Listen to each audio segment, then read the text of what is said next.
चलो अब हम टॉपिक स्टार्ट करते हैं आपका French revolution. On the on the morning of 14 July 1789 the city of Paris was in the state of alarm। क्या हुआ? 14 जुलाई 1789 को पेरिस में जो है वो एकदम अलार्म उठा था। The king had condemned the troops to move into the city. वहाँ के राजा ने क्या किया था? वहाँ की सेना का विरोध किया, कंडेम किया कि वो सेना सिटी में क्यों घुसे। Rumours spread that he could soon order the army to open fire upon the citizens. ऐसी भी खबरें अफवाहें उड़ रही थी कि राजा ने वहाँ अपने सेना को आदेश दिया कि वो सिटीजन्स के ऊपर फायर कर दे, गोलियां मार दे। लगभग 7,000 mens and a woman gather in the front of the town hall.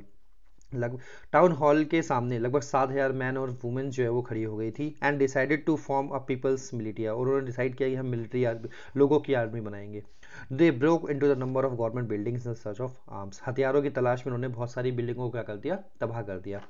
Finally, a group of several hundred peoples marched toward the eastern part of the city and stormed the fortress prison, the Bastille, where they hoped to find the hoarded ammunition। क्या किया? कुछ लोगों ने, कुछ groups के लोगों ने क्या किया? ईस्टर्न पार्ट, जो सिटी का ईस्टर्न साइड था, वहां पर हमला कर दिया। फोर्ट्रेस प्रिजन में एक प्रिजन थी, एक जेल थी, जो कि बेस्टाइल के नाम से जान जाती थी। बेस्टाइल की जेल थी, जहां पर उनको इस बात की आशा थी कि वहां पर उनको हथियार मिल जाएगा। ये सोच के उन्होंने वहां पर हमला कर दिया। In the armed fight that followed the commander of Bastille was killed. जब लड़ाई हुई तो इसमें जो बेस्टाइल के कमांडर थे उनकी मौत हो गई। एंड द प्रिजनर्स रिलीज थो दे वर ओनली 7 ऑफ देम। और जो भी वहां पर कैदी थे उनको रिलीज कर दिया क्योंकि वो केवल 7 ही थे। Yet the Bastille was hated by all. लेकिन अब देखो, बेस्टाइल जो है ना, लोगों को द्वारा बहुत हेट किया जाता था। वो जगह लोगों को बिल्कुल भी पसंद नहीं आती थी, क्योंकि it is stood for the despotic power of the king. क्योंकि ये शक्ति, जो राजा की जो डेपोस्टिक शक्ति होती थी, उसको दिखाता है। यानी कि राजा जो किस तरह से बहुत बुरे हम कह सकते हैं बहुत बुरी स्थिति में वहां पर रूल करता था, उसको दिखाया करता था यहाँ पर। The fortress was डेमोलिस्ड। फोर्ट्रेस को क्या कर दिया गया? तबाह कर दिया गया। And the stone fragmented were sold in the market. और उसके जो भी टुकड़े वगैरह थे वहां से जो मिले उसको मार्केट में बेच दिया गया। And those who wishes to keep the severe of the district. कुछ लोगों ने उसको अपने पास प्रतीक के रूप में भी रख लिया। The days that followed saw more riots both in the Paris and the countryside. आगे आने वाले समयों में हमने पेरिस में और कंट्री साइड, आसपास के एरिया में देखा कि बहुत सारे क्या हो रहे थे? दंगे हुए थे। रॉइट्स का मीनिंग क्या हो गया आपका? दंगे होना। Most peoples were protesting against the high price of the bread. अधिकतर लोग जो थे वो क्या कर रहे थे? ब्रेड की कीमत जो बढ़ गई थी, यानी कि ब्रेड, वहां पर रोटी कहा जाता है ब्रेड को, रोटी की कीमतें, ब्रेड की कीमतें बढ़ने का विरोध कर रहे थे। Much later when the historians looked back upon this time they saw it as a beginning of the chain of the event. अगर हम आज की बात करें, मतलब अब देखो, जब हिस्टोरियंस है हमारे, जब इस घटना को दोबारा पढ़ते हैं तो उनको समझ में आता है कि एक वो हम कह सकते हैं कि वो समय था जहां से धीरे धीरे एक चेन हो गई, एक मूवमेंट की चेन स्टार्ट हो गई थी। Okay, the beginning of the change of the event that ultimately led to the execution of the kings in the France. जिसकी वजह से फ्रांस के अंदर में बल्कि राजा को अपना एग्जीक्यूशन करना पड़ा, यानी कि उसको सत्ता को छोड़ना पड़ गया। तो most peoples at that time did not expected this outcome. बहुत से लोगों ने इस चीज को एक्सपेक्ट नहीं किया था। How and why this happen. अब ये हुआ क्यों? इसका कारण क्या था? ये जो हमने देखा कि बेस्टाइल पे कैसे लोगों ने हमला कर दिया था, ये क्यों किया था? या फिर यहाँ पर लोग प्रोटेस्ट कर रहे थे, क्यों कर रहे थे? राजाओं को लोग इतना पसंद क्यों नहीं कर रहे थे? ये सारी की सारी घटना जो है इस फ्रेंच रेवोल्यूशन वाले चैप्टर में हम आगे डिस्कस करते हैं। French society during the late 18th century. In 1774 Louis 16 of the Bourbon family of the king ascended the throne of the France. Louis 16 जो है 1774 के अंदर लुइस 16 जो है वो वहाँ का राजा बना, जो कि कौन सी फैमिली से बिलोंग करता था? बर्बन फैमिली से बिलोंग करता था। वो फ्रांस का राजा बना। He was a 20-year-old and married to the Austrian princess Marie Antoinette. उसने 20 साल की उम्र में शादी हो गई थी उसकी, और वो ऑस्ट्रेलिया की जो प्रिंसेस थी मैरियन एंटोनिएटी, उससे उसने शादी करी थी। Upon his accession of a new king found an empty treasure. जब वो वहां का राजा बना तो उसका जो खजाना था, ट्रेजर था, वो पूरा खाली था। Long year of war. अब यहाँ पर ये क्वेश्चन बनता है कि उसका खजाना जो है खाली क्यों था? इसका रीजन क्या था? Long year of war had drained the financial resources of the France. काफी लंबे समय तक फ्रांस और ब्रिटेन में लड़ाई चल रही थी। अब देखोगे उसकी वजह से इसका सारा पैसा जो है वो युद्ध में लग जाता था। Added to this war was the cost of maintaining an extravagant court at the immense place of Versailles। extravagant का मतलब क्या होता था? खर्चीला, जो बहुत ज्यादा खर्चा किया जाता है। तो बेसिकली ये लोग युद्ध पे तो खर्चा कर ही रहे थे, उसके साथ साथ इनको अपने कोर्ट को भी मैनेज करना पड़ता था। उनका जो दरबार होता था उसके शान और शौकत को बनाए रखने के भी लिए इनको ज्यादा पैसा जो है खर्च करना पड़ता था। अंडर लुइस 16 के कार्यकाल में the France help the 13 American colonies to gain their independence from the common enemy Britain. इन्होंने क्या किया, लुइस 16 ने क्या किया था, अमेरिका की हेल्प करी थी उसको आज़ाद करवाने में। कहाँ से? ब्रिटेन से। The war added more than a billion livres to debt that had already risen to more than 2 billion livres. क्या कहता है, इस वॉर की वजह से उनके ऊपर जो है वो जो डेट है यानी कि उधार जो है वो बढ़ता जा रहा था। lenders who gave the state credit now begin to charge 10% interest on loan। अब क्या कर रहे थे वो lenders जिन्होंने स्टेट को जो उधार दे रखा था, अब वो ज़्यादा इंटरेस्ट चार्ज करने लगे थे। इनफैक्ट 10% तक इंटरेस्ट जो है वो लोन पे चार्ज करने लगे थे। सो France government was obliged to spend an increasing percentage of its budget on the interest payment alone। तो ये लाजमी ऑब्वियसली जब सरकार को ज़्यादा इंटरेस्ट पेमेंट करनी पड़ रही है तो इसकी वजह से उनका जो एक्सपेंडिचर है वो भी क्या हो गया, इंक्रीज हो गया। To meet its regular expenses such as cost of maintaining the army, court, running government office and universities, the state was forced to increase the taxes. Obviously अब सरकार को इतने सारे खर्चे अगर मैनेज करने पड़ रहे हैं, उनको कहीं से तो करना पड़ेगा। अब भाई इतनी कॉस्ट आ रही है आर्मी की या फिर सरकार चलाने की, ऑफिस की, यूनिवर्सिटी की, इसके लिए कुछ तो करना पड़ेगा। तो उसके लिए उन्होंने क्या कर दिया, टैक्सेस को जो है वो इंक्रीज कर दिया। Yet even this measures would not be sufficed, लेकिन फिर भी ये काफ़ी नहीं था। French society in the 18th century was divided into 3 states and only a member of third state paid taxes। ऐसा क्यों था? क्योंकि जिस समय हम इस टाइम की बात कर रहे हैं तो उस समय फ्रांस जो है वो 3 सोसाइटी में बटा हुआ था, 3 ई स्टेट में बटा हुआ था। और अगर जो थर्ड स्टेट की बात करें केवल वही जो है वो टैक्स पे करता था, ऊपर के 2 स्टेट जो है टैक्स नहीं पे करते थे। अगर हम 3 स्टेट की बात करें तो स्टेट 1 में क्लर्जी आते थे आपके, क्लर्जी में आपके जो आपको फादर वगैरह हो गए, चर्च वाले लोग हो, ये वो उसमें आते थे। सेकंड स्टेट में आते थे नॉबिलिटी, जो राजा उसकी फैमिली से या उसके रिलेटिव्स जो होते थे वो इसमें आते थे। उसके अलावा थर्ड स्टेट में जिसमें बिजनेसमैन हो गए, मर्चेंट्स हो गए, ऑफिशियल्स हो गए, लॉयर्स हो गए, पीजेंट्स हो गए, आर्टिशियंस हो गए, या फिर लेबर्स हो गए, आपके एग्रीकल्चरल लेबर्स हो गए, लैंडलेस लेबर्स हो गए, सर्वेंट हो गए, वो सब आपके थर्ड स्टेट में आते थे। ठीक है, तो 3 कैटेगरी आपकी फ्रेंच सोसाइटी में बनी हुई थी। The society of the East was part of the feudal system that dated back to the Middle Age. The term old regime is usually used to describe the society and institution of France because अगर यहाँ पर old regime term की अगर हम बात करते हैं तो बेसिकली 1789 से पहले का जो टाइम पीरियड है उसके लिए बात की जाती है। सो हमारे सामने peasant made up 90% of the total population. क्या कहता है ये कि जो ई स्टेट होता था ना फ्रेंच सोसाइटी में, उसमें पीजेंट की संख्या लगभग 90% थी। However only small number of them owned the land they cultivated. लेकिन भाई इतनी ज़्यादा बड़ी संख्या में पीजेंट होने के बावजूद बहुत ही कम ऐसे लोग थे जिनके पास अपनी खुद की ज़मीन थी। About 60% of land was owned by the nobles. और ज़मीनों का अधिकांश हिस्सा 60% जो है नोबल्स के द्वारा, चर्च के द्वारा, और बाकी के जो अमीर लोग हैं थर्ड स्टेट के उनके द्वारा ओन किया जाता था। मतलब सॉरी 60% जो है लैंड वो किसके पास था? सब नोबल्स के पास था, चर्चेस के पास था, और बाकी के जो थर्ड स्टेट के अमीर लोग हैं उनके पास था। The member of the first 2 estate, that is clergy and the nobility, enjoyed certain privileges by birth। क्या कहता है कि जो फर्स्ट स्टेट और सेकंड स्टेट के लोग थे उनको क्या हुआ था, बाय बर्थ कुछ स्पेशल राइट्स मिले हुए थे। जैसे ये इंपॉर्टेंट है आपके लिए, the most important of these exemption from the paying tax to the state. इसमें से एक सबसे महत्वपूर्ण चीज ये थी कि उनको टैक्स नहीं पे करना पड़ता था। चाहे वो क्लर्जी हो चाहे नॉबिलिटी हो, उन दोनों को ही टैक्स जो है वो नहीं पे करना पड़ता था गवर्नमेंट को। Nobles further enjoyed feudal privileges. These includes feudal dues, which they exacted from the peasants. In fact, वो टैक्स पे नहीं करते थे, और वो जो आपके पीजेंट्स होते थे उनसे टैक्स कलेक्ट भी क्या करते थे जो नॉबल्स होते थे। Peasants were obliged to render services to lords, और उसके साथ साथ पीजेंट्स को क्या करना पड़ता था, सर्विसेज भी प्रोवाइड करनी पड़ती थी लॉर्ड्स को। टू वर्क, उनसे घर में काम करना पड़ता था, फील्ड में काम करना पड़ता था, उनकी आर्मी में, और घर बनाने, रोड बनाने और बाकी जो भी काम होते थे उसके अंदर भी पार्टिसिपेट करना पड़ता था। उसके बाद आगे देखते हैं, the churches to extract its share of tax called tithes from the peasants. अगर हम तिथीज एंड टाइज, 2 टैक्स होते हैं आपके। जो तिथि टैक्स होता है वो चर्च एक्सेप्ट करता था पीसेंट से। And finally all members of the third state had to pay tax to the state. This includes the direct tax called taille. क्या कहता है, 2 टैक्स हो गए आपके, एक होता है तिथीज एंड दूसरा होता है टेल। अब तिथीज जो होता है वो चर्च कलेक्ट करता है आपका, ये चर्च कलेक्ट करता था, और ये जो होता था वो करता था स्टेट के पास ही टैक्स जाता था। ओके उसके अलावा बहुत सारे इनडायरेक्ट टैक्सेस जो होते हैं वो भी कलेक्ट किए जाते थे, which were levied on the articles of everyday consumption like salt. जो कि इनडायरेक्ट टैक्सेस होते थे आपके कौन कौन से, सर जो डेली कंजम्पशन की चीज़ें होती थी, जैसे सॉल्ट हो गया, टोबैको हो गया, इनके ऊपर जो है टैक्स लगाया जाता था।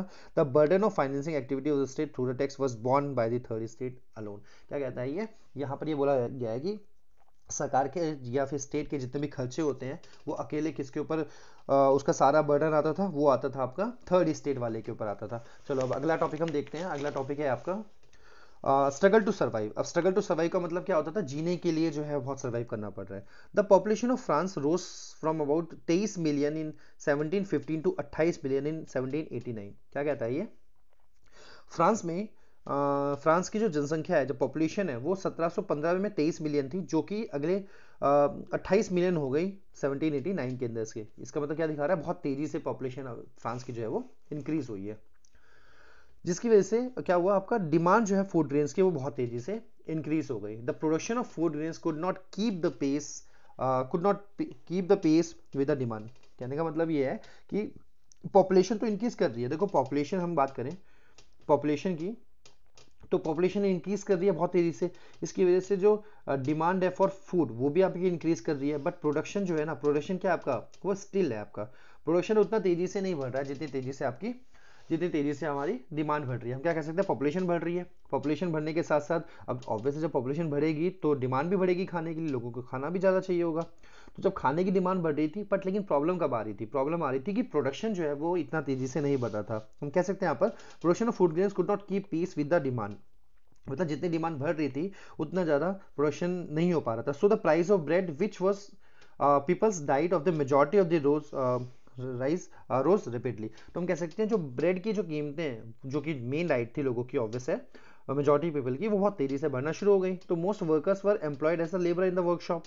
क्या कहता है ये कि बहुत सारे जो वर्कर्स हैं वो ऐसा लेबरर काम करते थे वर्कशॉप के अंदर में, whose owner fixed their wages, जो कि उनके मालिक जो होते थे उनके वेजेस को फिक्स किया करते थे। But the wages did not keep pace with the rise in the price. क्या कहता है ये कि वेजेस तो मालिक ने फिक्स कर रखी है, बट जिस तरह से इन्फ्लेशन बढ़ रहा है, महंगाई बढ़ रही है, प्राइस बढ़ रहा है, उस तरह से उनकी जो वेजेस होती है वो इंक्रीज नहीं हो रही थी। So the gap between the poor and the rich widen, जिसकी वजह से जो अमीर और गरीब का जो गैप है वो भी बढ़ता जा रहा था। Things become worse whenever drought और हेल्स रिड्यूस द हार्वेस्ट। और स्थिति और खराब हो जाती थी कब, जब कभी सूखा पड़ जाता था या फिर आपकी फसल खराब हो जाती थी, उसमें क्या होता था, ये स्थिति और खराब हो जाती थी, जिसको हम क्या कहते हैं, इस पूरे टॉपिक को this leads to subsistence crisis. इसकी वजह से आपका सबसिस्टेंस क्राइसिस जो है वो क्रिएट हो जाता था। और हम ओल्ड एज में बात करें तो अधिकतर ये हुआ करता था। अगर उसको थोड़ा सा शॉर्ट में बताएं तो ऐसा होता क्यों था, देखो कहने का मतलब ये है कि हमारी पॉपुलेशन बहुत तेजी से इंक्रीज करी, फूड जो है वो फूड की डिमांड है वो भी बढ़ना शुरू हो गई, लेकिन प्रोडक्शन जो है ना वो उतना तेजी से नहीं बढ़ रहा है। देखो हम कह सकते हैं डिमांड जो है बहुत तेजी से बढ़ रही है, बट प्रोडक्शन हमारा उतनी तेजी से नहीं बढ़ रहा है। अब प्रोडक्शन तो बढ़ नहीं रहा है, लेकिन जो वेजेस है, वेजेस जो वर्कर्स की है वो भी क्या है, वो भी फिक्स है। तो वेजेस, अब देखो अब यहाँ पर हम नहीं, प्रोडक्शन आपका प्रोडक्शन उतना ही है, तो उस प्रोडक्शन उतना होने की वजह से आपका प्राइस भी क्या हो गया, फूड ग्रेड वो भी क्या हो गया, आपका प्राइस भी जो है वो भी इंक्रीज हो गया, प्राइस इंक्रीज हो गया। अब प्राइस इंक्रीज हो गया, लेकिन लोगों की जो इन वेजेस है वो कम है, इसकी वजह से उनके बीच में गैप आना शुरू हो गया, और इसकी वजह से अब क्या कह सकते हैं, बहुत से लोग उसको खरीद नहीं पाएंगे। इसी फिनोमिना को हम क्या बोलते हैं, सब्सिस्टेंस क्राइसिस कहा जाता है। इस फिनोमिना को हम क्या कहते हैं, सब्सिस्टेंस क्राइसिस बोलते हैं। ठीक है, अभी growing middle class envisaged an end to the privileges. अब क्या हो गया, अब मिडिल क्लास जो है ना वर्क, अब वो उठना शुरू हो रहा है, और ये जो प्रिविलेजेस है ना इसको खत्म करने की बात की जा रही है। In the past peasants workers had participated in a revolt against the increasing tax and food security. क्या होता है, पास्ट में बहुत बार ऐसा हुआ है कि peasants और वर्कर्स ने एक साथ मिलके जो जो टैक्सेस बढ़ाए जा रहे हैं या फूड की कमी हो रही है उसको लेके जो रिवॉल्ट हुआ है उसमें पार्टिसिपेट किया है, but they lack the mean and the programs to carry out the full scale measures that would bring about the change in the social and economical order. लेकिन वो पूरी तरह से समाज में चेंज नहीं ला पाते थे, क्योंकि उनके पास कोई ऐसा तरीका नहीं होता था, प्रोग्राम्स नहीं होते थे जिसकी वजह से अपना काम कर पाए। This was left to those groups within the third state who had become prosperous and had access to the education and new ideas. This was left to those groups within the third estate who had become prosperous and had to access to education of new ideas. The 18th century witnessed the emergence of the social groups. अब 18th century में क्या हुआ, आपका 18वीं सदी के आसपास एक नया सोशल ग्रुप जो है वो अब क्या हो रहा है, वो emerge कर रहा है, जिसको हमने क्या नाम दिया है, मिडिल क्लास नाम दिया है, who earned their wealth through an expanding overseas trade and formed the manufacture of goods such as wool and silk textile that were either exported or bought by the richer members of the society। क्या कहता है ये, 18 century के आसपास हम कह सकते हैं इंडस्ट्रियलाइजेशन भी हुआ था। आपका इंडस्ट्रियलाइजेशन होने की वजह से प्रोडक्शन जो है बहुत तेजी से इंक्रीज किया था। प्रोडक्शन तेजी से इंक्रीज करने की वजह से अब ये क्या कर रहे थे, कुछ ऐसा ग्रुप आपका उभरा था जैसे हम ट्रेडर्स कह सकते हैं, मार्चेंट्स कह सकते हैं, जो अपने सामान को अलग अलग जगहों पर बेचने के लिए जाते थे, एक्सपोर्ट करते थे, या फिर अपने ही देश में जो अमीर लोग होते थे वो उसका सामान को परचेज किया करते थे। इसकी वजह से ये मर्चेंट्स जो थे, ये ट्रेडर्स जो थे, अब ये क्या हो गए थे, बहुत ज़्यादा वेल्थी हो गए थे, ये अमीर बन चुके थे। एक नया तबका उठा था हमारी सोसाइटी में जिसको हमने क्या नाम दिया, जिसको हमने मिडिल क्लास बोला था। In addition to the merchant and the manufacturers, the third estate includes the professions such as lawyers, administrative officials. अब ये भी इसमें शामिल हो गए थे. All of these were educated and believed that no group in the society should be privileged by the birth. अब क्या कहता है ये लोग बहुत पढ़े लिखे थे और इनका मानना ये था कि सोसाइटी में ऐसा कोई ग्रुप नहीं होना चाहिए बाय बर्थ जिसको कोई राइट मिले। Rather a person social position must be depend on it's marriage, बल्कि वो चाहते थे कि लोगों की जो सोशल पोजीशन है वो किसके ऊपर डिपेंड होनी चाहिए, वो होनी चाहिए उनकी मैरिट्स के ऊपर, उनकी योग्यता के ऊपर में। These ideas envisage a society based on freedom and equal laws and opportunities to all. इस तरह की सोसाइटी की जो आशा कर रहे थे वो कैसी होनी चाहिए, फ्रीडम एंड इक्वल लॉज होनी चाहिए एंड अपॉर्चुनिटी सभी के लिए होनी चाहिए। ये जो कंसेप्ट है ये किसने दिया था, ये John Locke and Jean Jacques Rousseau ने कंसेप्ट दिया था ये। In his two treaties of the government, Locke sought to refute the doctrine of the divine and the absolute right of the monarch। Basically कहने का क्या मतलब है यहाँ पर, जो पीछे जो बुक आई थी आपकी जॉन लॉक की, उस बुक में उसने क्या किया था जॉन लॉक ने, कि जो राजा की जो एब्सोल्यूट पावर होती है, फिर डिवाइन पावर को उसने कहा था कि ऐसा नहीं होना चाहिए। Rousseau carried the idea forward, और रूसो ने उसके आइडिया को आगे बढ़ाया। ये जो आइडिया था पीछे हमने बात करी कि मुनार्क जो है एब्सोल्यूट पावर नहीं होनी चाहिए, डिवाइन पावर नहीं होती है, ये कंसेप्ट दिया था जॉन लॉक ने। आगे रूसो ने इस आइडिया को कैरी फॉरवर्ड किया, आगे बढ़ाया, और proposing a form of government based on social contract between the people and their representative. Rousseau ने आगे चल के कंसेप्ट दिया कि सरकार होनी चाहिए कैसे, सोशल कॉन्ट्रैक्ट के बेसिस पे, जहां लोग और जहां पर लोग और उनके रिप्रेजेंटेटिव वो क्या करें, गवर्नमेंट फॉर्म करें in the spirit of law. ये बुक का नाम है, एग्जाम में बहुत बार ये बुक का नाम पूछा हुआ है आपका, द स्पिरिट ऑफ लॉज।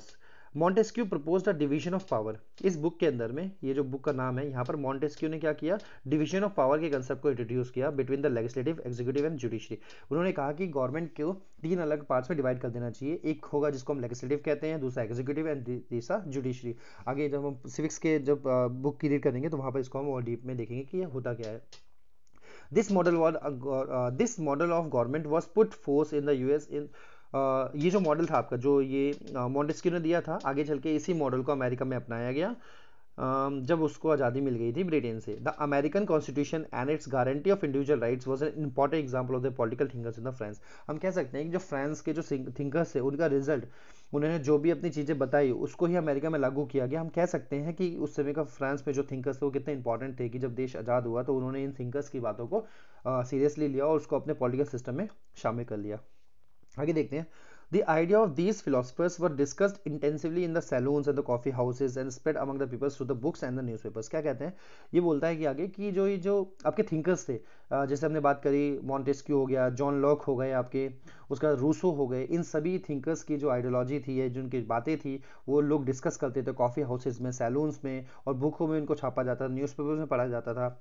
और क्या कहते थे, these were frequently read allowed in the groups, और ग्रुप्स में कभी इनको बहुत तेज पढ़ा जा रहा था, जो लोग नहीं पढ़ सकते थे उनके लिए। The news that Louis 16 planned to impose further taxes to be able to meet the expenses of state generated angers and the protests against the system of the privileges।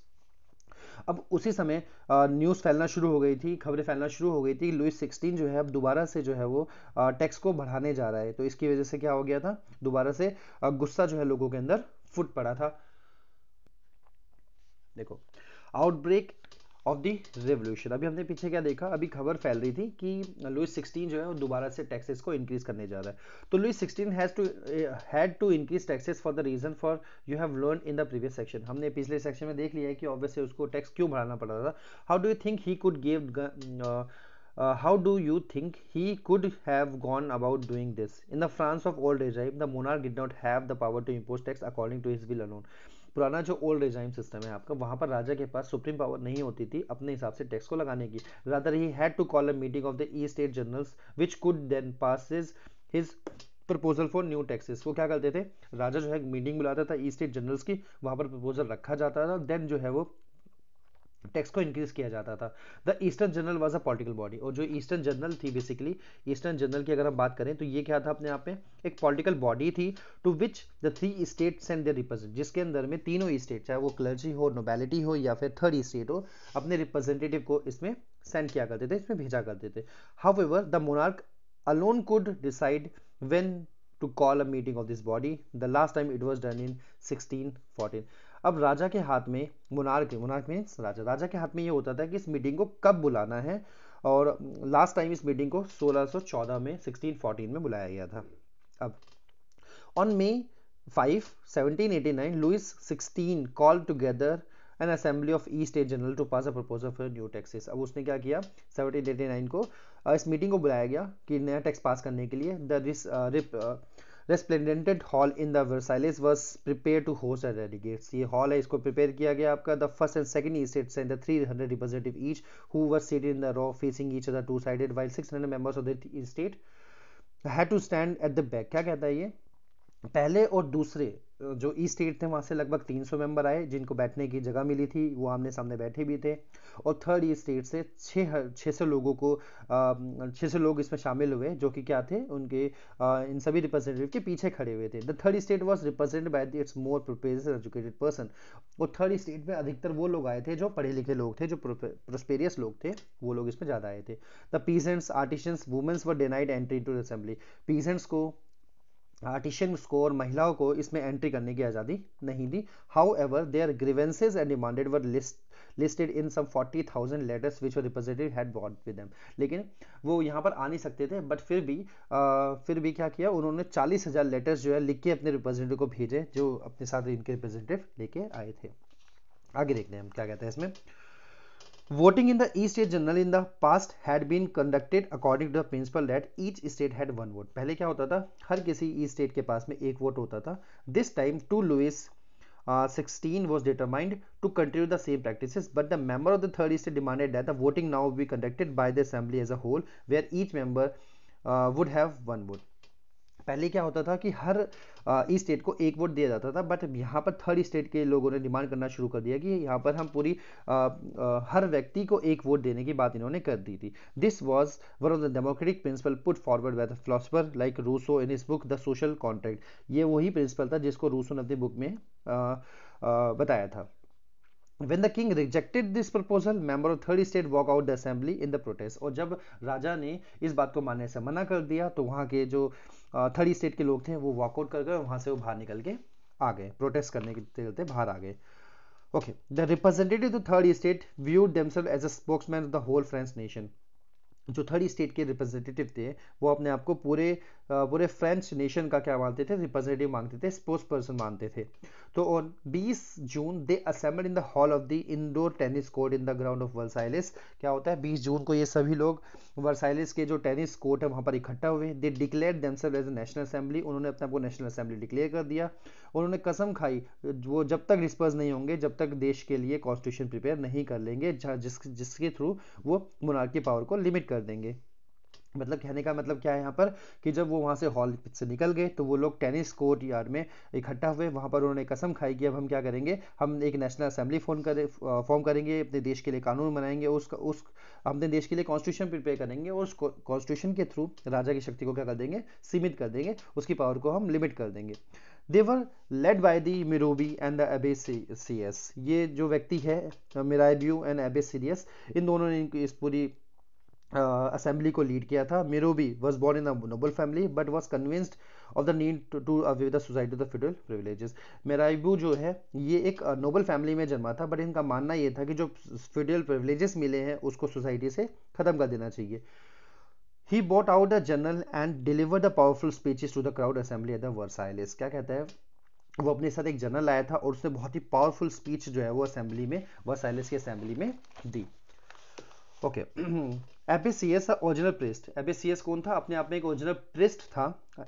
Road an influential pamphlet called what is third state. उसने बहुत ही important pamphlet लिखा था जिसको हम क्या कहते हैं, third state कहते हैं। Okay, while the National Assembly was busy at Versailles drafting a constitution, जब नेशनल असेंबली बिजी थी देश के लिए कॉन्स्टिट्यूशन बनाने में, the rest of the France seated with the turmoils, the severe winter had meant a bad harvest and the price of the bread rose often, bakers exploit the situation and halt the supplies. एक तरफ जहाँ पर national assembly constitution बनाने में लगी है, वहीं पूरी तरफ फ्रांस में जो है स्थिति खराब हो चुकी थी। बैड हार्वेस्ट की वजह से जो है वो बैड हार्वेस्ट की वजह से ब्रेड की कीमतें जो है बढ़ना शुरू हो गई थी।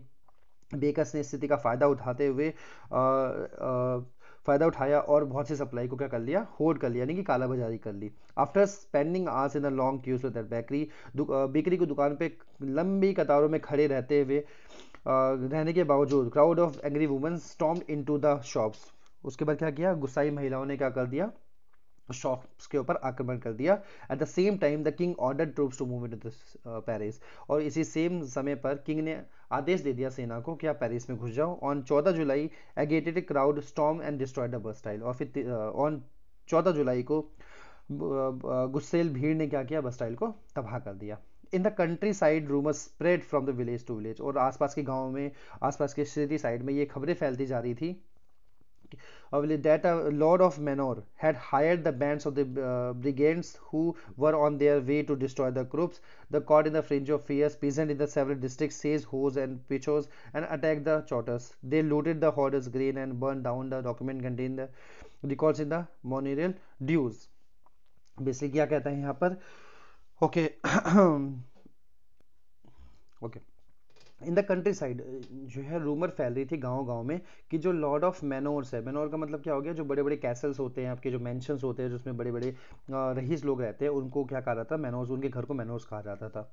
मैनोर्स के लॉर्ड ने क्या किया, बहुत सारे हथियारबंद लोगों को हायर किया है, किस लिए, फसल खराब करने के लिए, खड़ी फसलों को खराब कर देंगे। Caught in the frenzy of fear, peasants ने भी क्या कर दिया, बहुत सारे डिस्ट्रिक्ट में थोड़े जो भी उनके हाथ में आया वो सब ले लिया, और फिर धीरे धीरे यहाँ पर जो है वो विद्रोह स्टार्ट हो गया। उन्होंने क्या किया, जो गोदाम था उसको लूट लिया, डॉक्यूमेंट वगैरह थे, मैनुअल ड्यूज, वो सब कुछ जला दिए। Large number of nobles fled from them, और जो बहुत सारे बड़ी संख्या में नोबल्स है वो अपने घर छोड़ के भाग गए, और बहुत से लोग जो है वो आसपास की कंट्रियों में चले गए।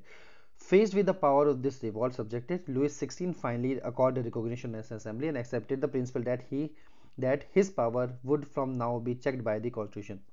इन सभी घटनाओं के बीच में राजा को फाइनली नेशनल असेंबली को रिकॉग्नाइज करना ही पड़ा, और उसने एक्सेप्ट कर लिया प्रिंसिपल को, और फिर अल्टीमेटली इसी को एक्सेप्ट कर लिया गया कि उसकी शक्तियां जो है कॉन्स्टिट्यूशन के द्वारा लिमिट कर दी गई हैं। On the night of the 4 August 1789 the assembly pass the degree abolish the feudal system of obligation on taxes.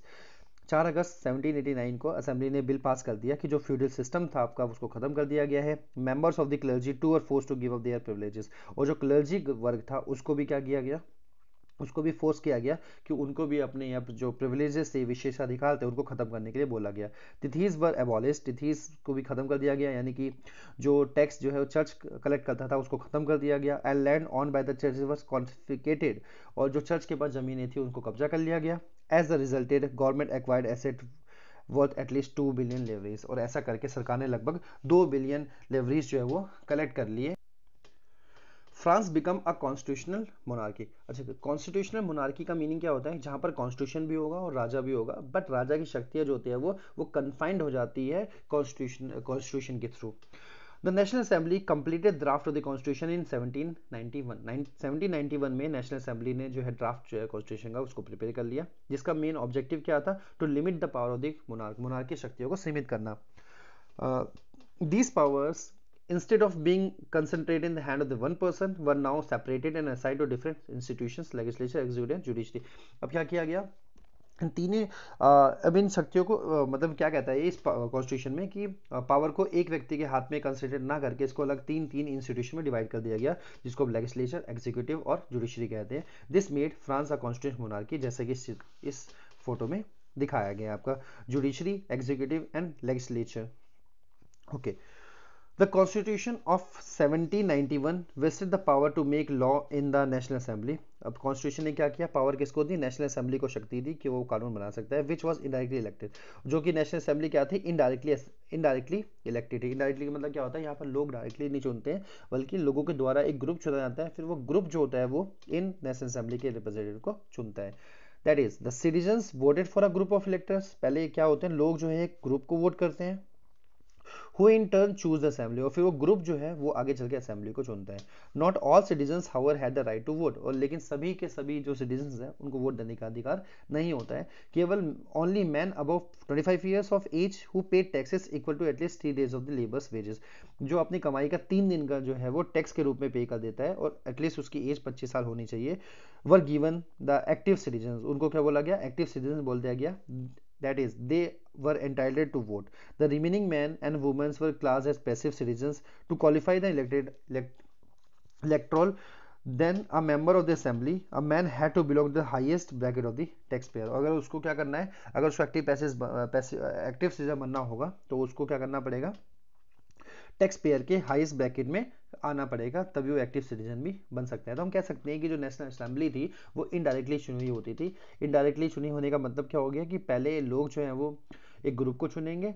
देखो जहाँ पर हम इस फोटो में समझ भी सकते हैं कि यहाँ पर क्या हो गया, ये पैसिव सिटीजन हो गए जिनके पास कोई वोटिंग राइट नहीं होता है। यहाँ पर जनरली फीमेल्स आ जाती हैं और ऐसे लोग होते हैं जिनके पास अपनी खुद की ज़मीन जो है नहीं होती थी। एक्टिव सिटीजन में वो लोग होते हैं जिनके पास वोट देने का अधिकार होता था। अब ये एक्टिव सिटीजन्स एक ग्रुप को चुनते थे और वो ग्रुप जो है फिर नेशनल असेंबली को चुनता था। तो हम कह सकते हैं ये जो पूरा सिस्टम था ये इनडायरेक्टली चुना जाता था। आगे बोलता है, आगे देखते हैं इसमें हम। Okay, the constitution began with the declaration of right of man and citizens. अब कॉन्स्टिट्यूशन की शुरुआत होती है जहाँ पर मैन एंड सिटीजन्स के राइट बताए गए थे। Right such as right to life, जीने का अधिकार, फ्रीडम ऑफ स्पीच की बात करता है, ये फ्रीडम ऑफ ओपिनियन की बात करता है, equality before law were establish as natural and inalienable rights, that is they belong to the each human being by birth and could not be taken away. It was a duty of the state to protect each citizen's natural right. इसमें लोगों के अधिकार दिए गए और ये बोला गया कि ये अधिकार उनसे छीने नहीं जाएंगे और इन अधिकारों को प्रोवाइड करने की जिम्मेदारी किसकी है, ये स्टेट को दी गई कि उस स्टेट को ही प्रोटेक्ट करना है लोगों के नेचुरल राइट्स को। ठीक है, तो अभी हमने इस पार्ट में कर लिया। नेक्स्ट पार्ट में हम जो है आगे इसके और टॉपिक करेंगे।